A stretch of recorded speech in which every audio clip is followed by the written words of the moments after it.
Tapi kenapa yang para penganut ajaran Islam yang dibawa Nabi Muhammad itu kok seperti berpecah belah menjadi beberapa aliran pemahaman atau firqah dan beberapa mazhab? Ya inilah efek dari orang-orang yang mencoba untuk memecahkan masalah, ya. Karena dalam Quran banyak sekali ajaran-ajaran yang sifatnya masih butuh penjelasan yang lebih jauh, sehingga muncullah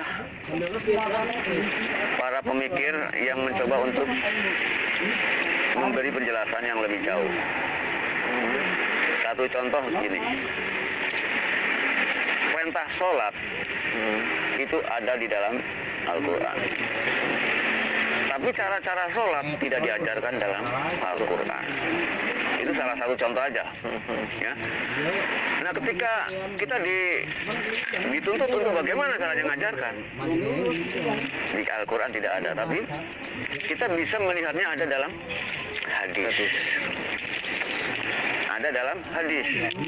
Hadis itu dicatat oleh para sahabat berdasarkan apa yang dia saksikan terhadap Nabi Muhammad. Dia menyaksikan bagaimana Nabi Muhammad sholat, dicatat. Bagaimana Nabi ini. Nah, ketika orang-orang yang menyaksikan kemudian mencatat, nah, orang-orang yang menyaksikan ini, yang orang kemudian mencatatnya, ini yang disebut para perawi atau yang meriwayatkan. Sedangkan yang dicatat itu yang disebut dengan sanad, isinya hadis, ya. Nah, persoalannya untuk mencari hadis yang benar itu nggak gampang.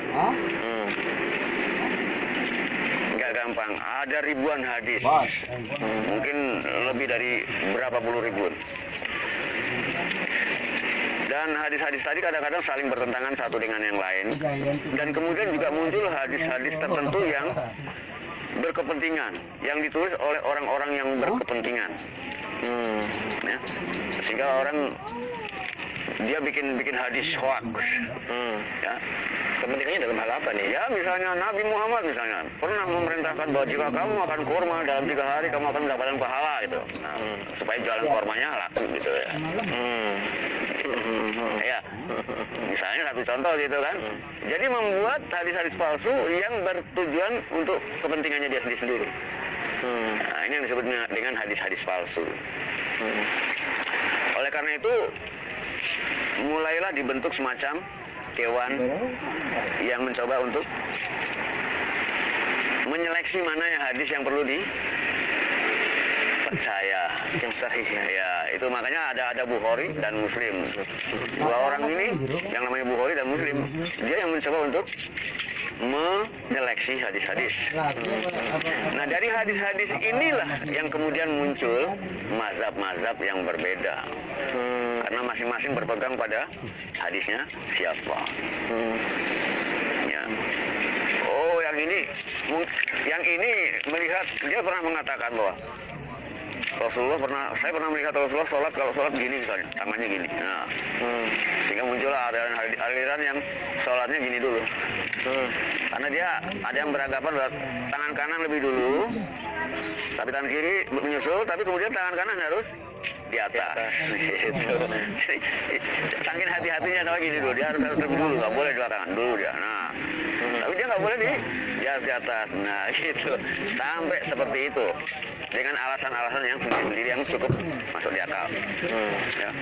Dari cara wudhunya, dari cara berpakaiannya, dari cara semua ada hadisnya dan bisa beda-beda karena sumber hadisnya beda-beda.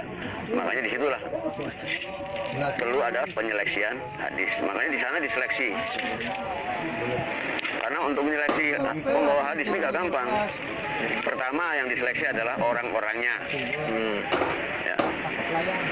Pertama yang diseleksi adalah orang-orangnya. Biasanya hadis yang diterima adalah hadis yang dibawakan oleh orang banyak. Karena nggak mungkin orang banyak ini mengatakan kebohongan bersama-sama. Betul. Ya. Satu contoh misalnya Rasulullah pernah bicara. Ketika Rasulullah berbicara yang mendengar 100 orang. Otomatis 100 orang ini akan meriwayatkan hadis yang sama. Ya. Tadi saya mendengar Rasulullah berbicara seperti ini. Kemudian dia menyampaikannya pada Rasul. Tadi saya mendengar dari A, si A dari B, si B dari si C dari Rasul. Semakin banyak yang menceritakan hadis-hadis semakin kuat. Tapi kalau hadis itu hanya dibawakan oleh satu orang, nah itu belum kuat, nggak kuat. Bisa saja dia Berkepentingan. terus saksinya siapa yang bisa membetulkan ini adalah dari Rasulullah? Jadi saksi itu kalau hadis pembawa hadis itu semakin dikit, makin dicurigai. Nah kemudian kita setelah makin dikit, kita teliti siapa yang ngomong tadi. Nah ini caranya nyeleksi hadis di sana. Siapa yang ngomong? Si A, si B, si C. Kita lihat si A gimana kelakuannya. Pernah berbohong, pernah jahat.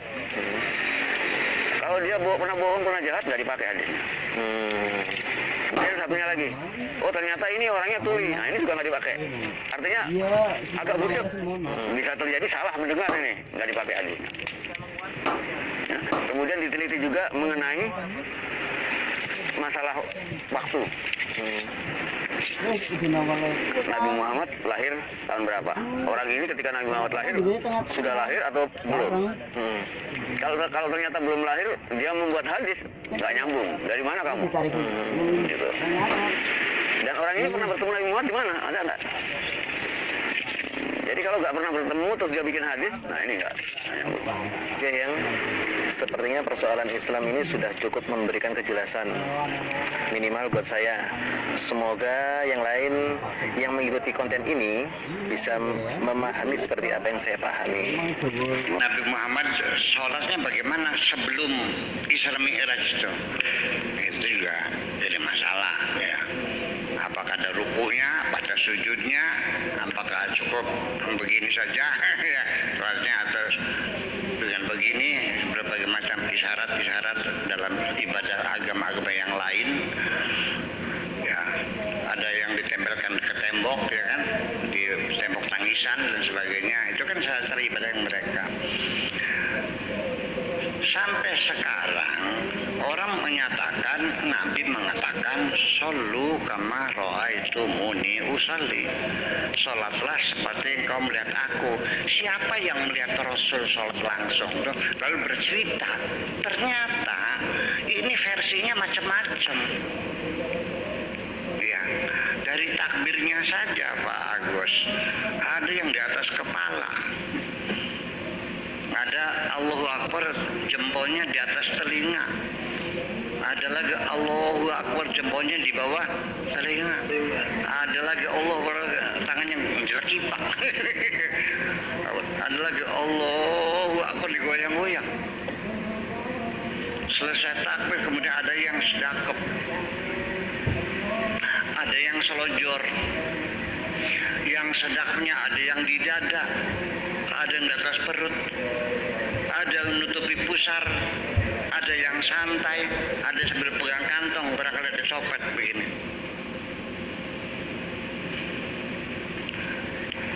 Ada yang baca Fatihah, ada yang tidak baca Fatihah, ada yang baca Fatihah tanpa basmalah, ada yang baca Fatihah dengan basmalahnya, ada yang baca basmalahnya pelan, ada yang keras, ada yang sampai tahiyatnya ada yang digoyang-goyang, ada yang tidak, ada yang asyhadu langsung ngacung, ada yang asyhadu alla ilaha illallah. Nah, ketika versi berbeda-beda, kesimpulan saya berarti mereka sama-sama tidak pernah melihat langsung.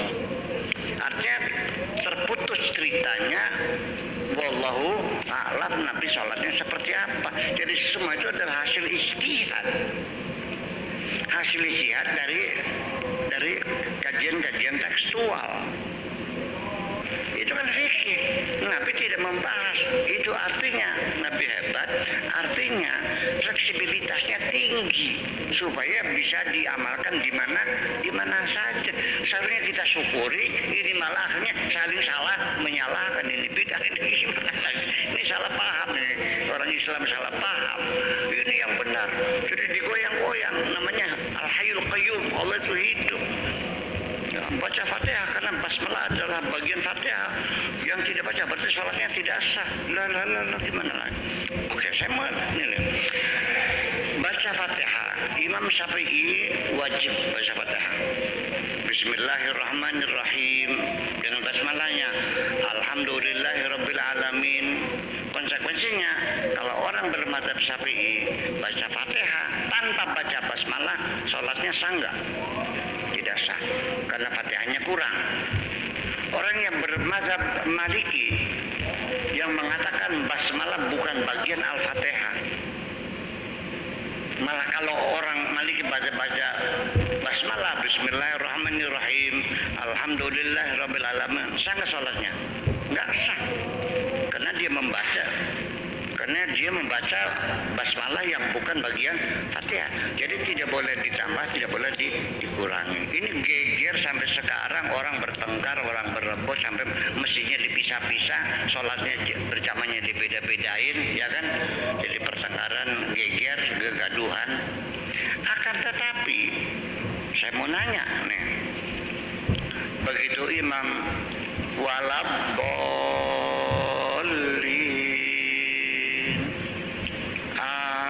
amin, seluruh dunia baca amin.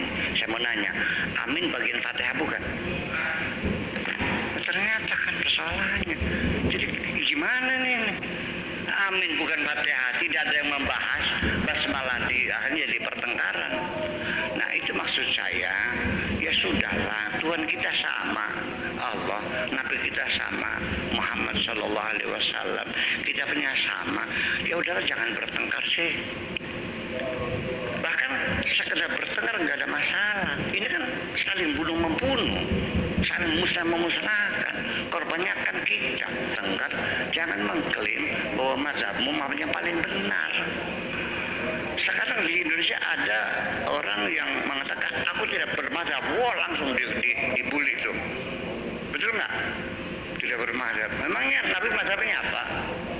Nah itu persoalannya apa? Jadi kita kembali bahwa agama Islam yang kita terima sekarang ini adalah proses peradaban umat Islam, ya kan?